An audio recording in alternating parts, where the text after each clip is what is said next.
suis venue pour approfondir la question des limites, qui m'intéresse particulièrement, parce qu'aujourd'hui, dans mon travail, c'est une question que je me pose de plus en plus.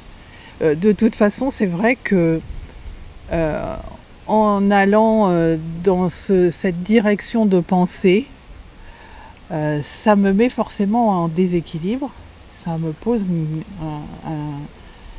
ça me met en doute. Qu'est-ce que je fais avec le métier que je fais tel qu'il est formaté, mon métier? Il me demande de faire les choses d'une certaine manière. Le formateur professionnel doit être un professionnel, c'est-à-dire il a des règles de fonctionnement, des règles d'organisation. Au fil de ma vie, j'ai recherché des livres, des personnes qui me permettaient de me questionner sur l'éducation. Ça a commencé par Libres enfants de Somerville, puis Illich, j'ai travaillé dans l'éducation alternative. J'ai d'abord, en fait, je suis d'abord devenue ethnologue et je pense que ce choix de métier, c'était aussi pour poser des questions sur mes conditionnements éducatifs et d'aller voir chez l'autre, le très différent, qu'est-ce qui se passait en termes de conditionnement, en termes d'éducation. Si je pouvais, enfin c'était aussi une fuite. Hein. Moi j'avais envie de fuir ce que je vivais et d'aller voir ailleurs comment ça se passait. Donc ça, cette expérience de 3 ans dans une communauté indienne très différente de ma culture d'origine m'a permis de faire face à mes propres conditionnements, à mes propres limites, et m'a fait beaucoup avancer personnellement. Et puis par la suite, je travaillais dans l'éducation alternative comme instit dans une école, ce qu'on appelle les écoles nouvelles. Et j'ai réfléchi sur les pédagogies, le comment faire. Mais toujours en sourdine, toujours en sourdine, j'avais l'idée que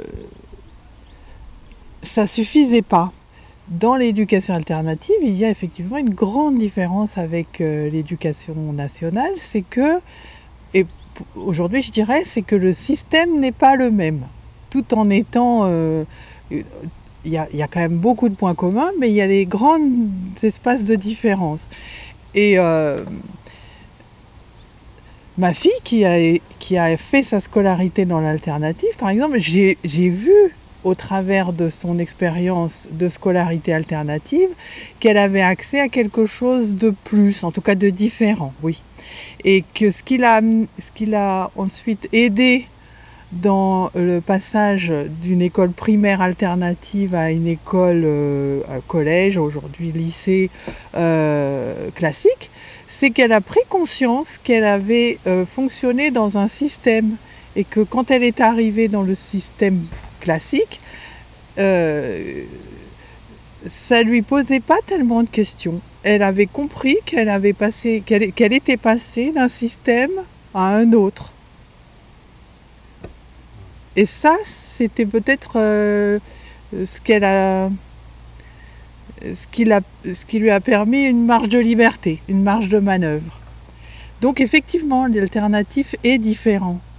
Mais sur le fond, non, il ne l'est pas puisqu'il propose d'éduquer de toute façon. Et moi, le désaccord que j'ai eu en partant, il y a des tas de circonstances, mais sur le malaise que j'ai pu avoir moi en partant de cette école, c'est je souhaiterais qu'il y ait plus d'esprit critique. Je souhaiterais qu'on pose davantage la question du pourquoi, par exemple. Je n'étais pas satisfaite du comment. Enfin, j'étais satisfaite, mais je trouvais qu'on s'en suffisait facilement.